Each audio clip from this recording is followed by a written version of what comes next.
Okay, so we are going to get going. I see the presentation, so I don't know if you can see me when I'm talking, but hi, my name is Jeremy. I'm the director of the Team for Kids program. Thank you so much for joining us tonight.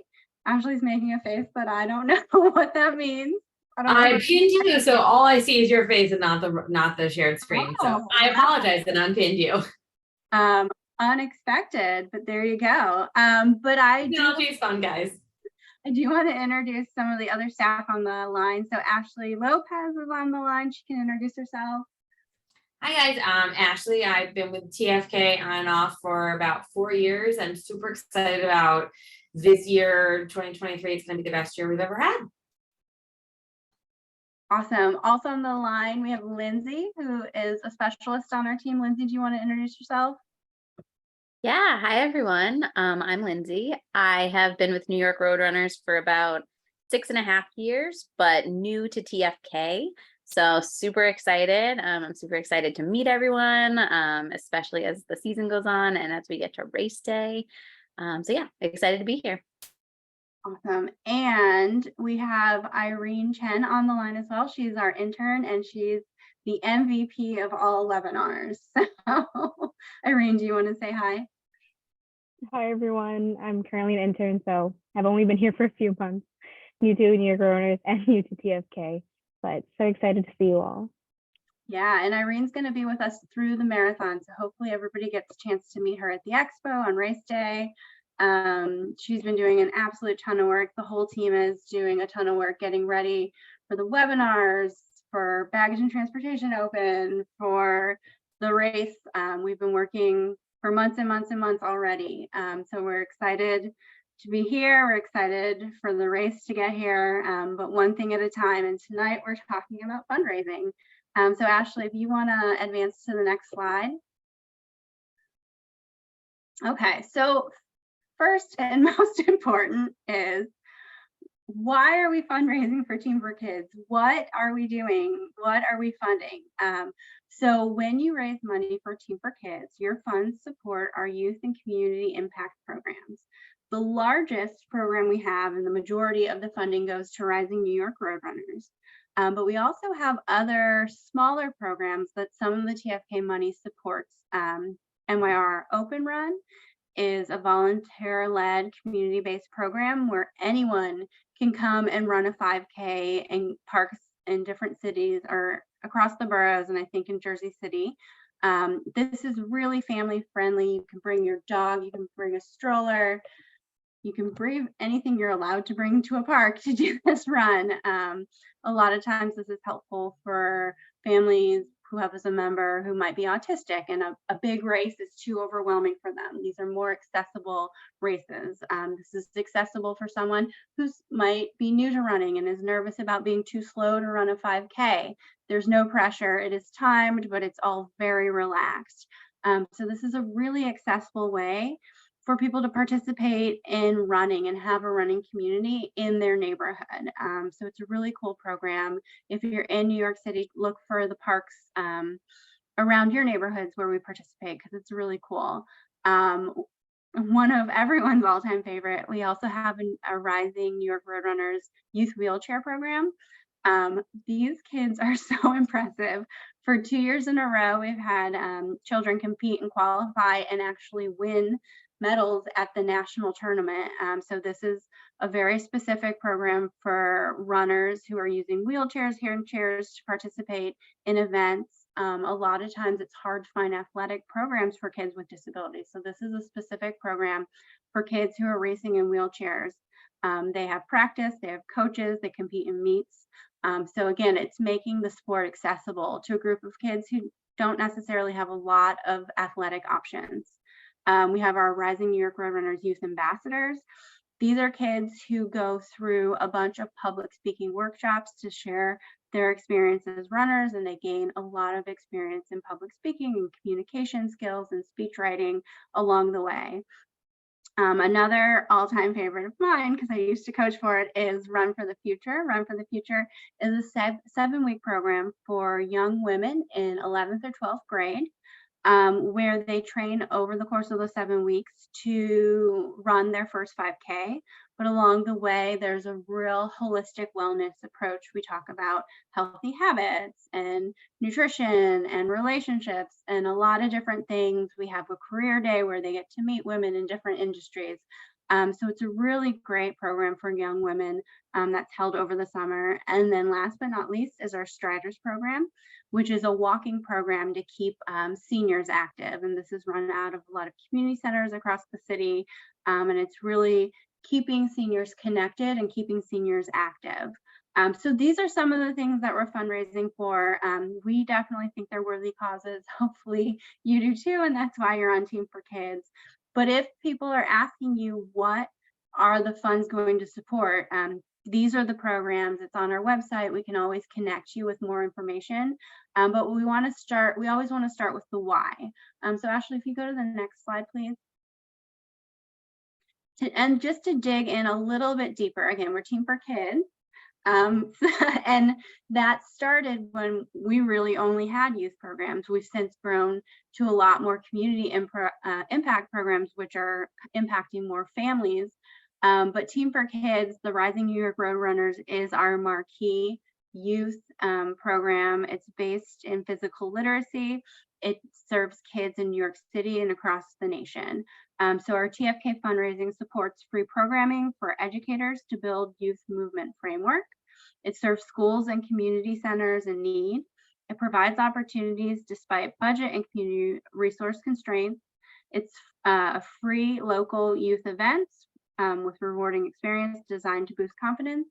And we have initiatives that emphasize perseverance, teamwork for broader life benefits. And as a runner, fitness is obviously a goal, but we get so much more out of running. We get a stress relief, we get, an outlet. If we've had a stressful day, a lot of times I go for a run and I feel better.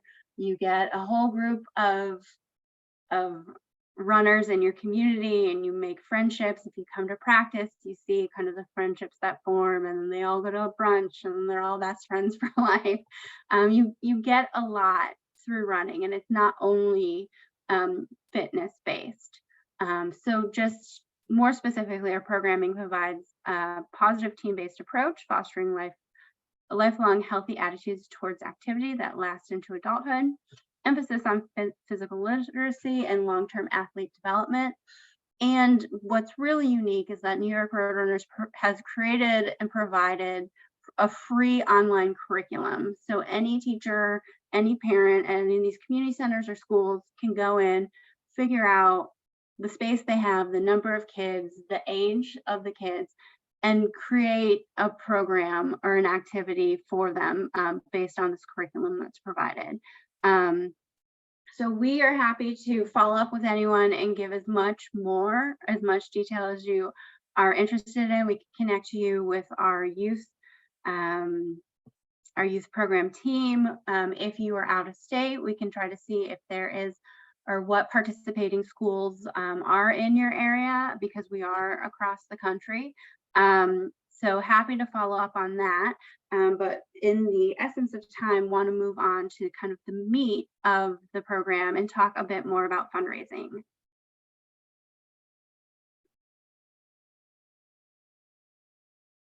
But most importantly, we wanted to introduce everyone to Drew. So Drew is our all-time leading fundraiser. He's been with Team for Kids since 2007. And since then, he has raised over $1 million. And I did not misspeak. He has literally raised over $1 million for Team for Kids. In 1 year, he raised $102,000. So Drew knows a thing or two about fundraising. So we wanted to introduce everyone to Drew, and he's going to share some of his tips over the course of the presentation. So Drew, do you want to come on camera and just give yourself, say hi to everybody and tell them just a little bit about yourself? Hi, I've been running, as it says, since 2007 for Team for Kids. I've been running marathons since 1987. So this is going to be my 36th marathon. And I took a break for about 6 years when I had my 4 children between 1999 and 2007. And in 2007, my wife asked me, what do I want for my 50th birthday? And I said, the only thing I want is to run the marathon, which was on my 50th birthday. It's always around my birthday. My birthday is November 4th.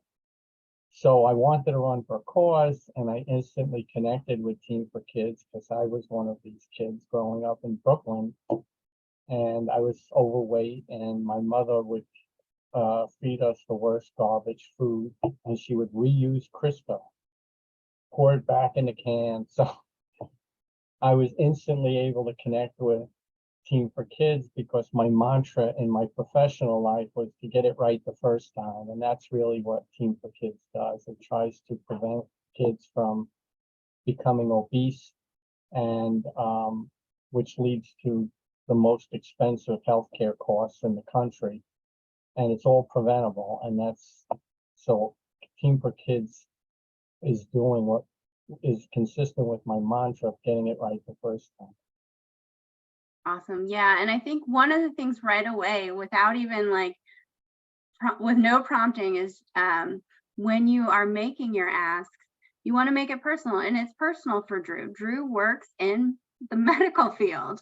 Preventative health care is super important to him. Like, I mean, he said, like, this is preventable. And if it goes untreated, it's some of the most expensive health care that can be provided, the effects of it. So one of the things when you're thinking about it is like, what is your personal connection? And again, I'm definitely jumping ahead. I'm sure Ash is like, Jeremy, stop. We have a slide on this. So I will stop. But that's a little bit about Drew. And that's what makes Drew so great at fundraising is it's personal. He believes in it. And then the other piece of the puzzle, which Drew is so great at, is he's not shy about it. He tells everyone, if you've ever met Drew, he is going to ask you to donate.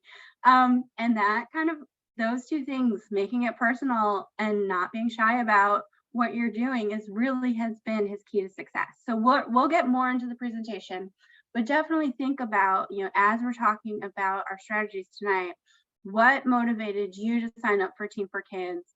When you looked at all the different charities, why were you drawn to TFK?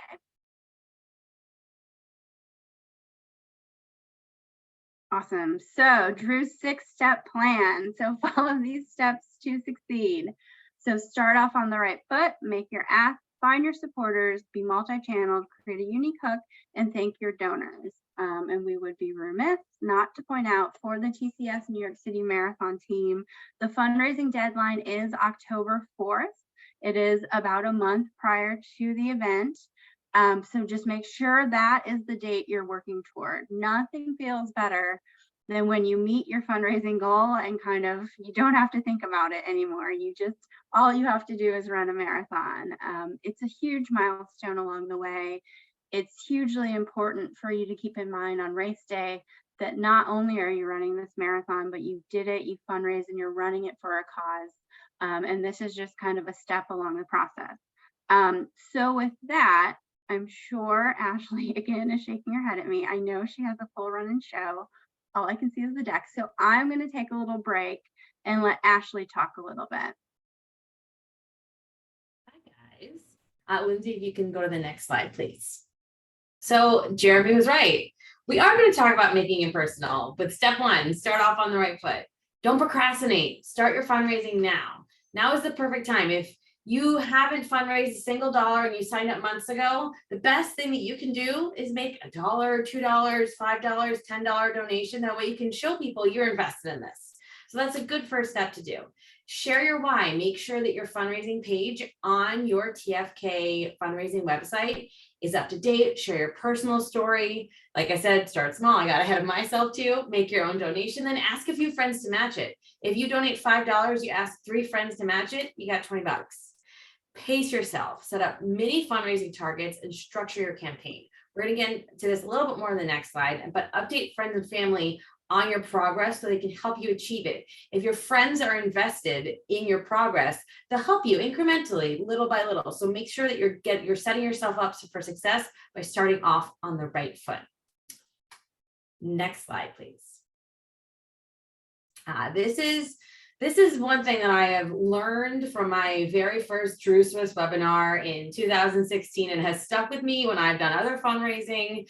It is about your supporters. Before I read this, go through it, developing your list of possible donors. Drew, you have the most wonderful system that has stuck with me. Can you please tell everyone a little bit about how you set this up for yourself and how you've set this up to be so successful for you every year? So since I've been doing this since 2007, I have a list of my donors, and what I do is I prioritize them in dollar value sequence, and that's how I send emails. I send thousands of emails, personalized each one. And if this is your first time doing it, I would suggest you do it based on knowing the people who is most likely to contribute and who's most likely to contribute as much as possible. So that's how I set it up. And I send emails, like in the past 24 hours, I've sent a few hundred emails. I took the opportunity because it was raining.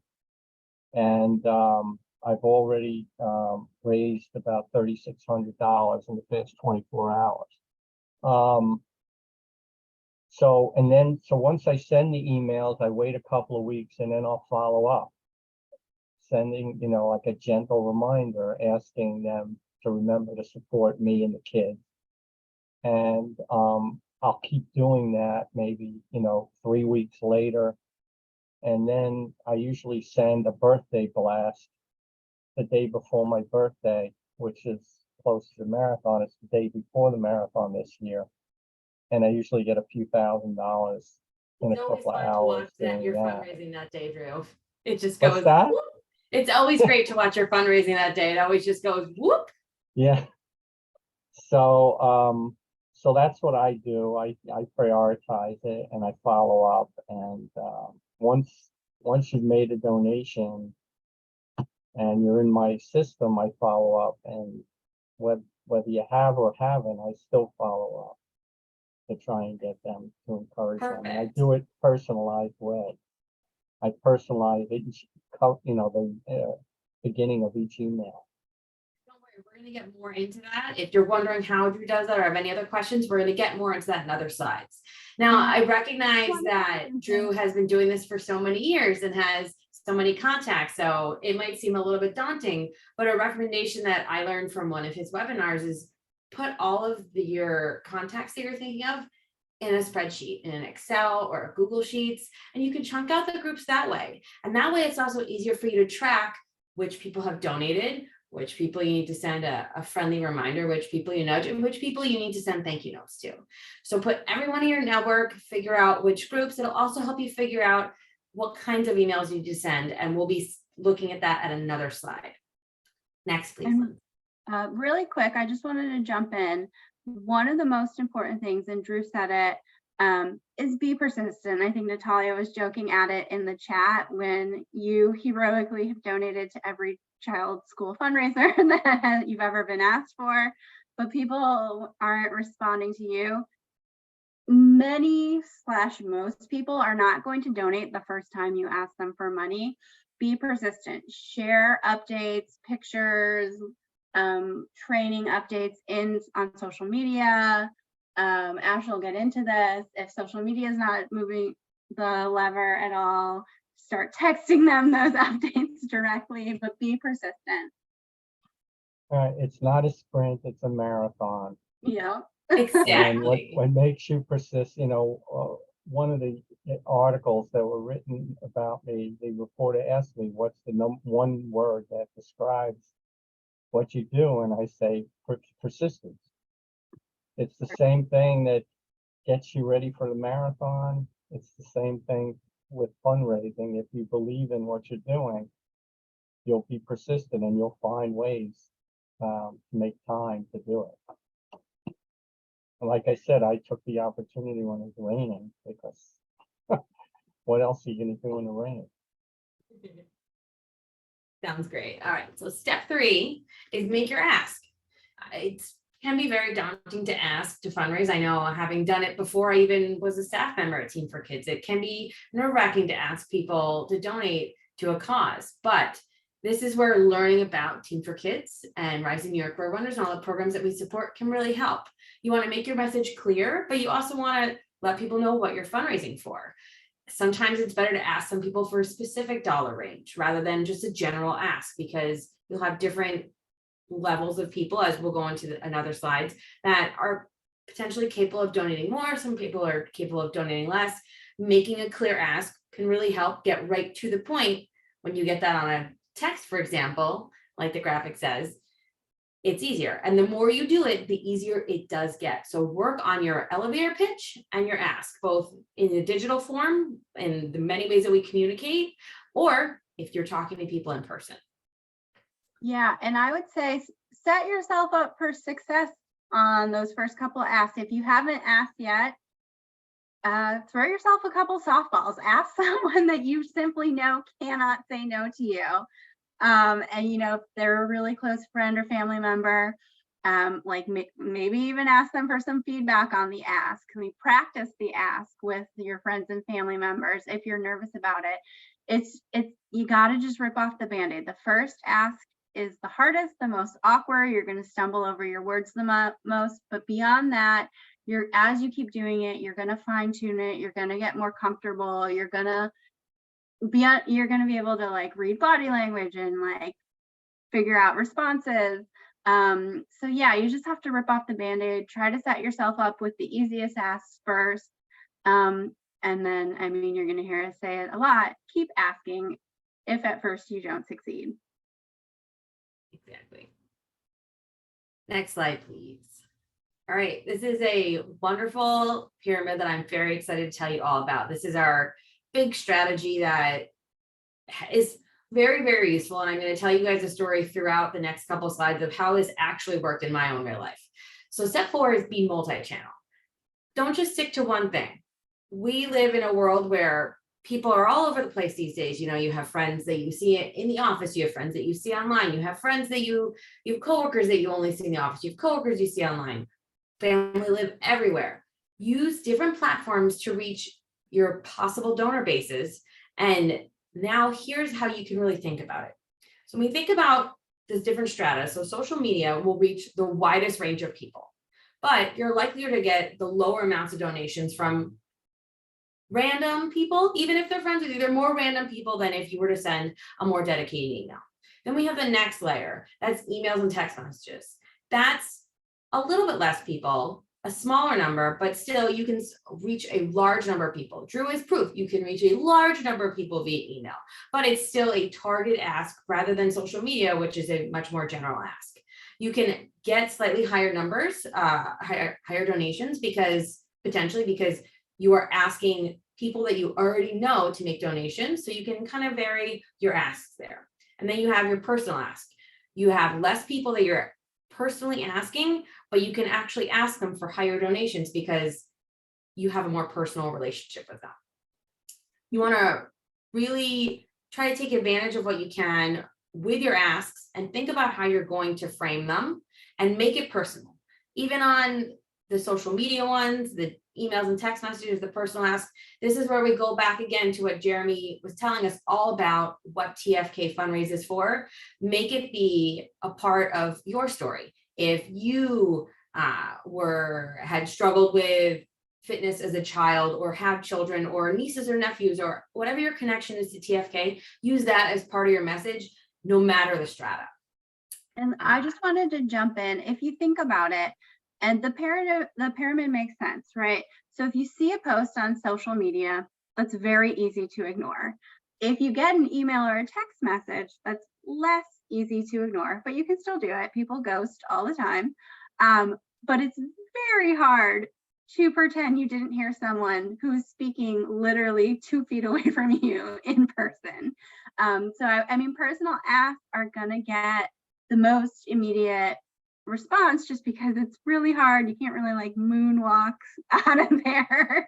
You're standing face to face with the person. So if you think about it in that way, social media is a great way to spread the word that you're doing this. texts and emails can continue to get it on the radar, but a lot of people are nervous about personal asks. But I mean, if you know the person well enough that you are seeing them in person, think about asking. Hopefully you're comfortable asking or mention, hey, I noticed you haven't fundraised yet, because that, I mean, that's a hard ask to ignore. It's face to face.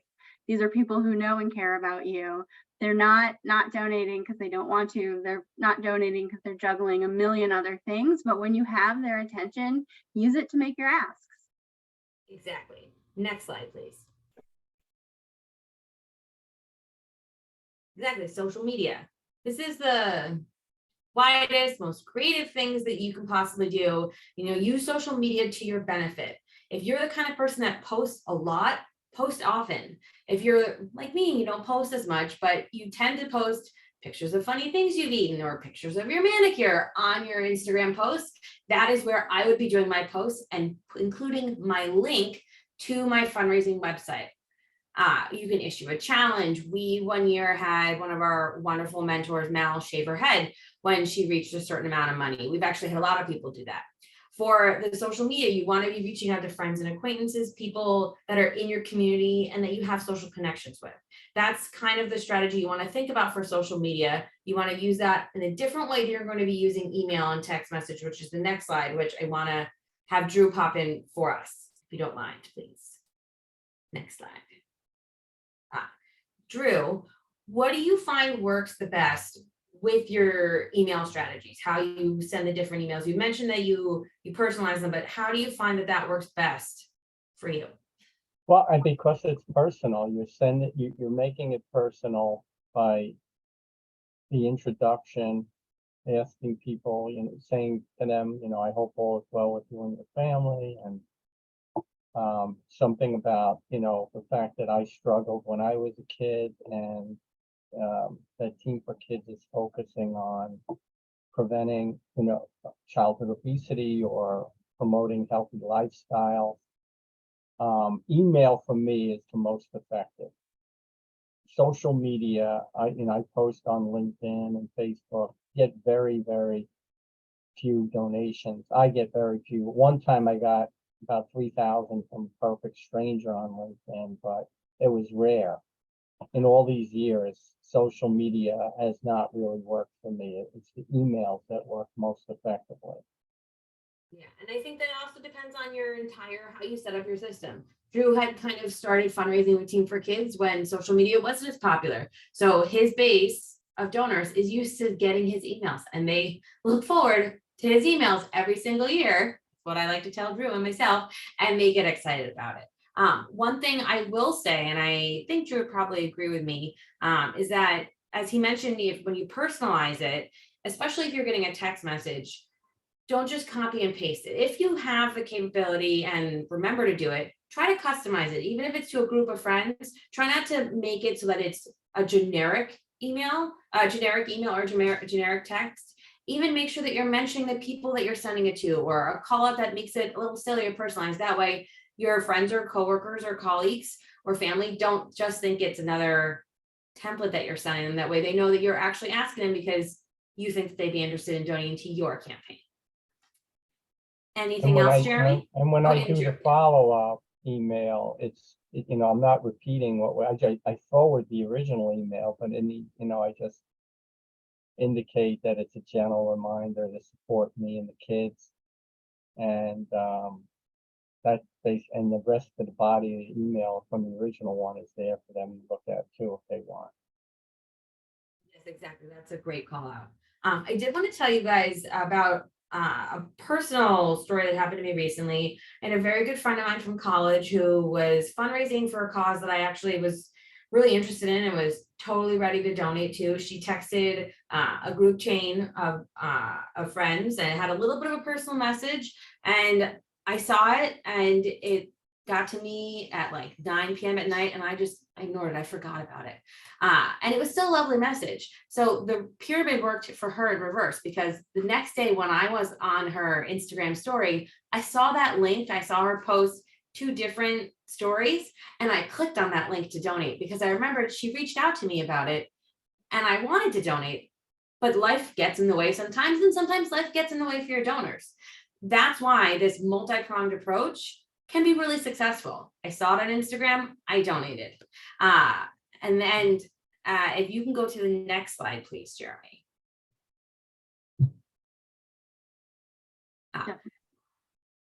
Personal asks. She, and I'm getting ahead of myself because I'm going to do that too. She followed up with a text message and thanked me. And I really appreciated that she did that in a personal way. I got like a generic thank you email for donating, but she texted me back. That works the same for this as well. If you are reaching out to best friends, immediate family, especially your donors who you think will donate a higher amount, it's best to really personalize as much as you can.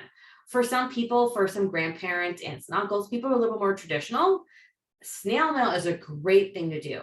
We have really great graphics on our social media shareables. We'll be sharing the fundraising resources link at the end. You can print out.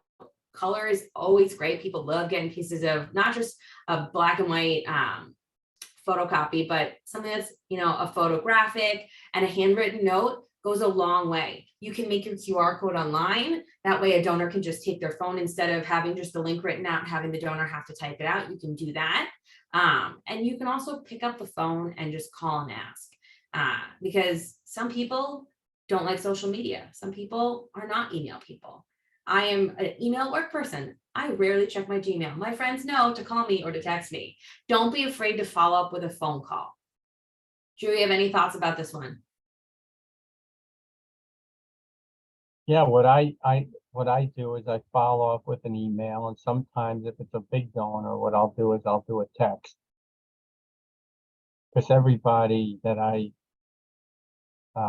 send emails to, you know, is very responsive to text. Exactly. It works. It's worked for Drew. It can work for you. And Ashley, I just wanted to jump in. I mean, I think what we're hearing a lot is make it personal. And if you think about it, Team for Kids is a great cause. We certainly believe in it. We hope you believe in it, and we hope your donors feel good about donating to support Team for Kids. But the reason that they're donating is because of you. It is personal. They care about you. They want to see you succeed, and they want to support you in this journey of running the marathon. And this is how they can support you. One way they can support you along the way.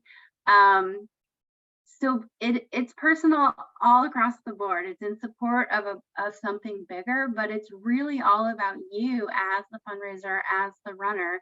This is an opportunity for your friends and family to support you. So it's personal to you, but it's personal to them too. They want you to succeed.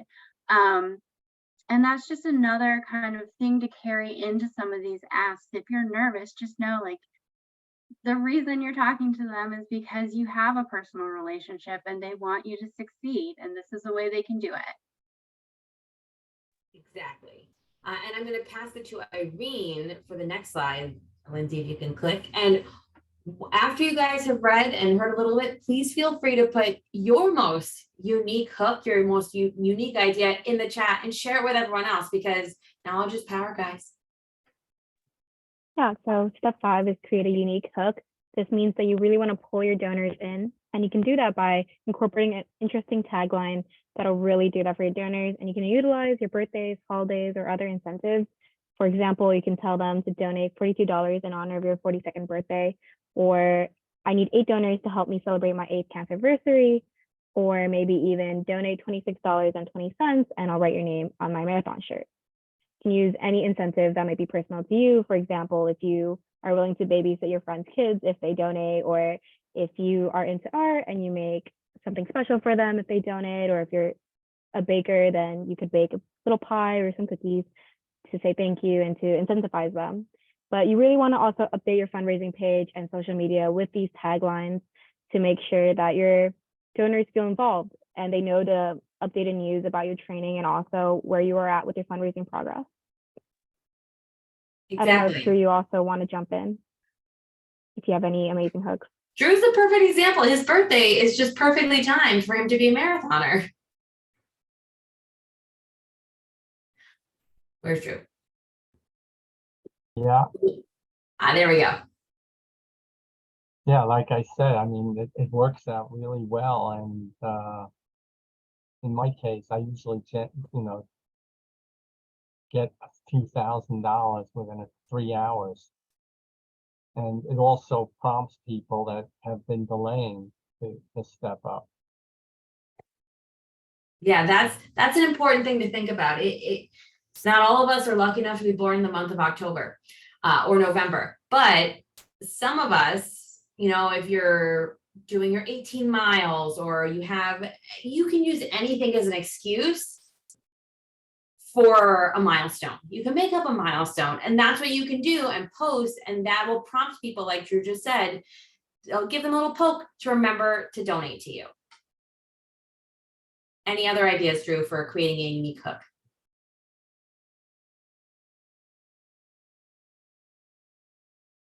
And Drew's got the best one. It's his birthday. What I used to do is I would use a goal and say, help me get above $30,000 or something like that. But I don't know how effective that is, they're not, it seems like they're more interested in the cause than the amount that I'm raising. So,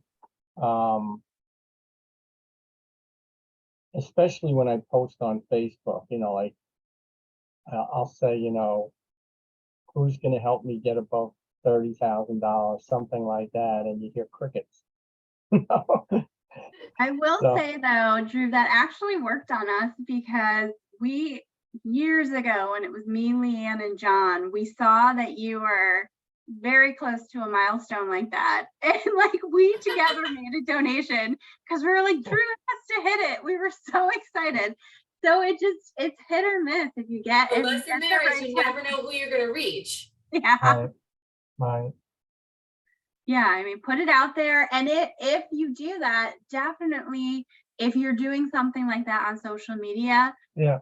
thank and acknowledge them on social media. So like, Ashley, you put me over 30K. Thank you so much. Or like call them out. People like that.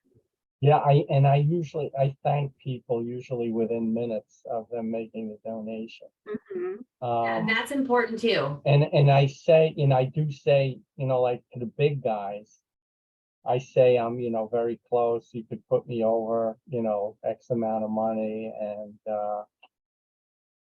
and they usually come through. And when someone actually gets me over a hurdle, I'll thank them and say, you just, put X number of kids through the program for a year. Every $25, I don't know what the number is now, would put the kid through a program for a whole year. Yeah, So think of creative sometimes ways to thank them. Yeah, in the thank you note, I'll say you just put, if they gave $1,000, I would say you just put, 40 people through the program for a whole year, 40 kids through the program for a whole year. And one thing I wanted to say is I've never had, I know you mentioned earlier, people are afraid to ask. I've never, ever had a negative reaction out of the thousands and thousands of emails that I've sent over the years. I've never once had a negative reaction. No one's ever been critical. They've either said nothing or that, or donated. But I've never once gotten a negative reaction.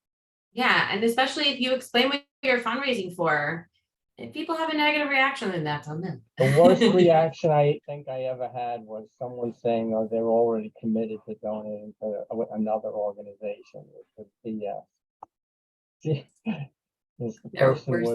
The person had a really good job, and to say that they're only donating to one person doesn't, so that's the worst.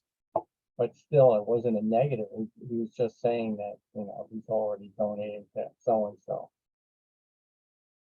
Yeah, And it also creates like a multiplier effect, because people that donate to me, I donate to them. So it becomes like a multiplier. I'll always donate to anybody that's donated to me. Exactly. I'm gonna put in the chat for you guys the summary of a lot of the slides, links that have for all of the information for all the programs that we have. And hopefully it will help. And remember, if you guys ever have any questions about any of this stuff, please feel free to email us at teamforkids@myr.org. It's myself, Lindsay, our other colleague, David, Irene. We are the people who are answering your emails. We are the people who are doing your fundraising consultations. Feel free to sign up for a fundraising consultation. If you really need to further go over any of this stuff, we are here to help you figure out how to reach your goal. So let us know if you need that help. Jeremy, you have any questions or any insights? No, but Ted actually brought up your favorite topic, Ashley, match gifts. Oh, yes. Yes, so matching gifts. We are reaching the point in time where matching gifts are going to be coming close to the wire, but matching gifts are a great way to reach your fundraising goal. When you look into we have information about matching gifts on our fundraising resources.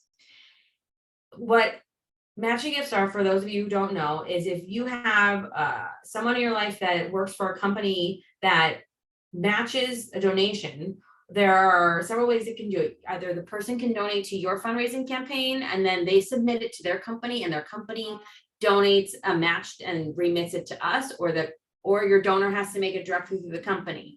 The thing to remember about matching gifts is most of the time they can take anywhere from 1 to 2 to 2.5 months for us to get it. So if you're counting on any matching gifts reaching us by the fundraising deadline, you need to make sure that you're asking your donors for them to ask their HR or whatever part of their company does it when the matching gifts will be sent to us, because we can only apply funds that are received to us either via check or wire, however the company decides to donate it. We can only apply those funds once we receive them. We can't apply funds unless if we know we're going to, we haven't actually received them. If you have any questions about matching gifts, again, please feel free to email us at teamforkids@myr.org. I know so much about matching gifts, so does Lindsay. I'm happy to look into see if we've gotten any matching gifts from your company, from the company before, if there are several matching gift platforms. I could get very much into the weeds to explain it here, but I don't want to bore any of you. If you have questions, teamforkids@myr.org. You just say matching gifts, question mark. Thanks, Ashley. I'd love to learn more. Yeah, and just to piggyback there is a deadline. So we do need to receive the gift in our office before the fundraising deadline. But what if it comes after? That's fine. So if the matching gift comes after the fundraising deadline, or any donation that comes after the fundraising deadline, that will still be applied to your fundraising account. And if you were charged a fundraising balance at the deadline, you are eligible for a refund for funds that you were charged for gifts that come in after the fact. There's a few strings attached to that. It has to be a minimum of at least $100, and you're only eligible to request the refund one time. So wait until you have all of your expected gifts in before you make that request. But I mean, it's not too late for matching gifts. If they pay out monthly, we could still get it in time. But even not, if it's a big enough amount, just know that if it comes in late, you're still eligible for the refund. Exactly. And when in doubt, ask us, please. If you have something you think you have coming on the horizon, but you're not sure about it, let us know, because we can maybe help you figure out some of the dates on it. The earlier we know, the better. Liz, you can actually go to the next slide, which is super important. Drew talked about it before. I mentioned how my friend had texted me, like Drew does, within minutes of me making the donation. I genuinely appreciated that she reached out to me via text, not even just via a random auto-generated email. I appreciated the personal thank you. It made me feel like she understood that I donated for her and for the cause that I believe in, that she was fundraising for. So show your donors that you appreciate them. Continue to ask other donors and be persistent. Drew, how many times have you had to follow up with people, generally speaking? Could be several times. But it most of the time works when you ask, when you follow up with them, correct? Yes. Yeah. So be persistent.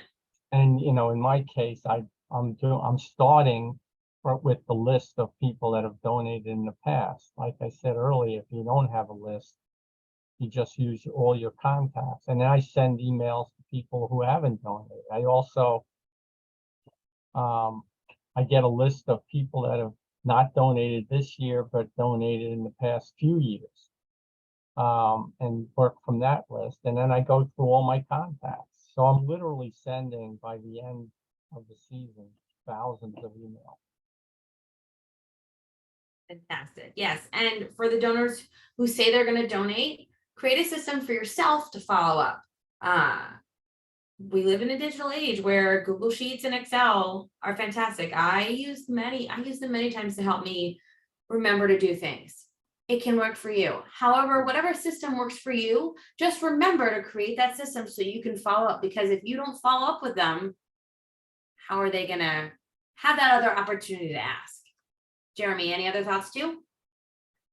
Yeah, I mean, No. it's very rare that I experience someone who said they was going to donate and didn't, but I track that.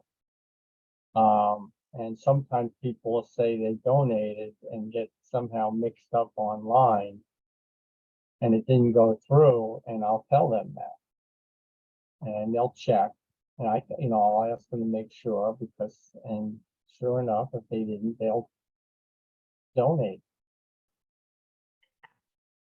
Yeah, and one other thing, I should have mentioned it earlier in the social media slide, is best practice, 100,000,000 made up number, whatever made up number I'm going to say percent, to use your TFK fundraising page when you're asking people for donations, or even if you make a QR code and not make it through a Facebook fundraiser. Technically, you can do that, but it can take up to 3 months to get those donations. It can take longer than a matching gift. And again, we cannot apply those funds until we get them. And with your TFK generated fundraising page that you get when you sign up, you can also find it by going to runwithtfk.org, clicking donate, and typing your name under runners. That is how you can find your page if you don't know how to find it yet. Every donation that is made through that page immediately will show up once the donor finishes making their donation. There is no lag time.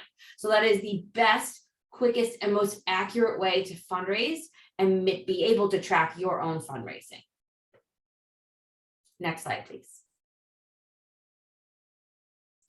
And with that, we are open for questions. If you guys have any questions, please feel free to nicely unmute yourselves and not talk over one another, because we have 35 of you that we're excited that you're here, but we'd love to help you with any questions. Drew's happy to help with any questions. Let us know.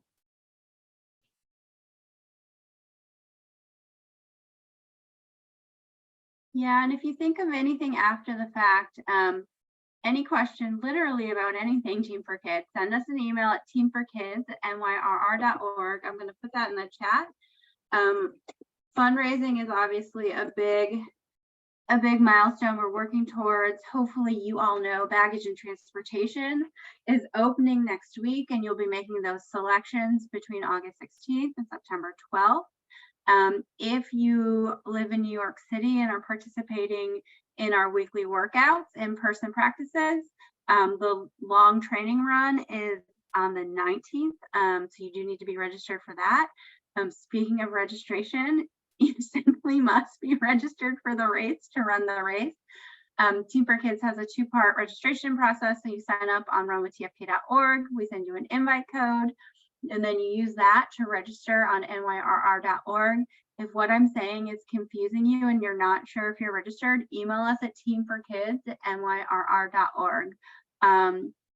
We're still a ways out, but a lot is happening right now. A lot of our internal planning deadlines are happening right now. Bib assign is going to be happening. We have to make sure everybody is signed up properly in the system and you've made your selections, so all of that data can be used when the bibs get assigned. You won't see your bib numbers till October, but please know a lot of work is going to happen on our end between now and October. to make sure your bib is assigned and it's assigned correctly. One other plug that I will do, I'm gonna drop it in the chat, is a mentor request form. So actually, there's a picture with some of our lovely mentors. If you have any questions from people who have fundraised with Team for Kids and who have run the race and who have experienced what race morning and the finish and all that stuff is like, we are happy to connect you with our fantastic alumni who are our mentors, who have volunteered their time and really enjoy being able to help first-time marathoners, 50th time marathoners, whoever they can with the TFK experience, which includes some fundraising help possibly. So feel free to also request a mentor if you haven't already. It's a great way to connect with the TFK community, especially if you're not in the New York City area and are not able to go to practice. It's a great way to stay connected with all of us. And to piggyback off of that, another great place to just chat fundraising strategy is the TFK Facebook page. So Yes.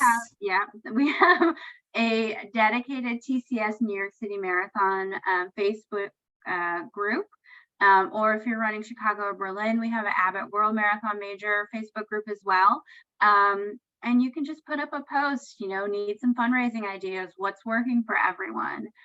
This is the time of year where you start seeing those posts pop up and people will share their thoughts and what they've been doing, or if they had something be really successful, they'll share those ideas. So that's another way. There's 2,600 runners on our team this year. So there's a lot of brains to be picked when it comes to fundraising. So that group is a great way to reach out to the larger TFK community and hear what other people are doing. I put them both in the chat. The first one is for our runners that are running the TCS New York City Marathon. The second one is for our runners that are running the BMW Berlin Marathon or the Bank of America Chicago Marathon. It's such a mouthful. So please make sure you sign up for the correct respective Facebook group. Great. But if there's no other questions, and again, you can definitely email us at any time. We're going to say thank you to Drew. Drew, you're inspiring to us all. We are so happy and so thankful to have you as one of our supporters. So thanks for spending some time to share kind of your approach with everyone. A big thank you to Ashley, Irene, and Lindsay, who are working tirelessly. As hard as your training, they are working behind the scenes. We're all working towards that big Sunday in November. But thank you to all. And then thank you to all of you, the fundraisers. Our youth and community programs simply don't happen without Team for Kids. The money we raise covers 75% of those budgets. This is significant funding for New York Roadrunners. So a very sincere thank you for choosing Team for Kids. Please let us know if we can support you in any aspect along the way. But if not, we hope to see you at a practice. But if not, we'll definitely see you in November. We will be at the expo, at the breakfast, at the race. We will cross paths at some point. So thank you and good luck, everybody. We'll see you soon. Thanks, everyone. Bye. Bye-bye.